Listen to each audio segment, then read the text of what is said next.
கிறிஸ்துவில் பிரியமானவர்களே, ஆண்டவராகிய இயேசு கிறிஸ்துவின் நாமத்தில் உங்களை வாழ்த்துகிறேன். தானியேல் 4:18 பரிசுத்த தேவர்களுடைய ஆவி உனக்குள் இருக்கிறதே என்றான். இந்த தானியேல் அந்நிய தேசத்தில் சிறைப்பிடித்து கொண்டு போகப்பட்டான். அது அந்நிய தேசமாயிருந்தாலும் அவன் தன்னை தீட்டுப்படுத்தக்கூடாது என்று இருதயத்தில் தீர்மானம் பண்ணி கொண்டான். ஆகவே கர்த்தர் அவனை பத்திரமாய் பாதுகாத்தார், அவனை பராமரித்தார். அது மட்டுமல்ல, அந்த தேசத்தில் காணப்பட்ட பிரச்சனையை தீர்க்க தேவையான ஞானத்தையும் அவனுக்கு கொடுத்தார்.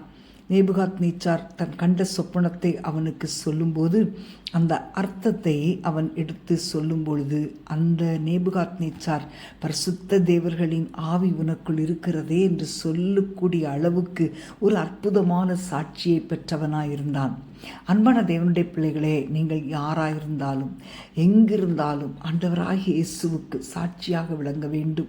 நீங்கள் வியாபாரம் செய்யலாம், அல்லது மிக சாதாரண தகுதியோடு ஒரு சிறிய வேலையை செய்யலாம். நீங்கள் என்ன நிலைமையில் இருந்தாலும் ஆண்டவரோடு நடப்பது அவசியம். உங்களுக்குள் காணப்படுகிற தேவ ஒளியை ஜனங்கள் காண வேண்டும். இன்றைக்கு தேவனுக்காக வைராக்கியமாயிருந்து இந்த உலகத்தின் இன்பங்களினால் தங்களை கரைப்படுத்தி கொள்ளாத நபர்களை தேவன் தேடிக்கொண்டிருக்கிறார். தேவனுக்கு பயந்து நடக்கிறவர்களை கர்த்தர் கண்ணோக்கி பார்க்கிறார். அன்பான தேவனுடைய பிள்ளைகளே, அது நீங்களாக இருக்கலாம்.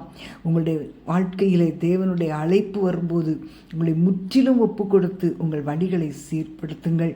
உங்களுக்குள் நேர்மையான ஆவி காணப்படட்டும். எல்லாவற்றிலும் தேவனை கனம் பண்ணுங்கள். பிரியமானவர்களே, இந்த உலகத்தின் காரியங்கள் எதுவும் உங்களை தீட்டுப்படுத்தாதபடி ஜாக்கிரதையாயிருங்கள். உறுதியாய் கர்த்தரை பற்றி கொள்ளுங்கள்.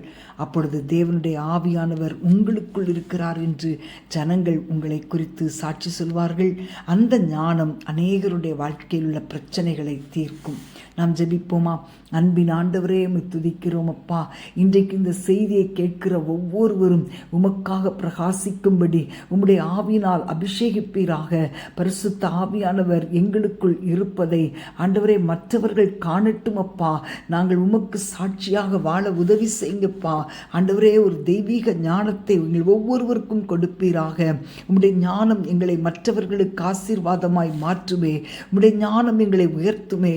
உம்முடைய ஞானம் ஆண்டவரே எங்களுடைய வாழ்க்கையிலே பெரிய காரியங்களை செய்யும். உம்முடைய அழைப்புக்கு எங்களை முற்றிலுமாய் ஒப்பு கொடுக்கிறோம் அப்பா. இந்த உலகத்தின் காரியங்களில் சிக்குண்டு தவிக்கிற ஒவ்வொருவரையும் விடுவித்து உம்முடைய ஆவியினால் நிரப்பி பயனுள்ள பாத்திரமாய் மாற்றும்படி ஜெபிக்கிறேன். தானியேலைப் போல உமக்காக எழும்பட்டும் அப்பா. உம்முடைய கரத்தில் ஒப்பு கொடுக்கிறேன். இயேசுவின் நாமத்தில் பிதாவே, ஆமேன்.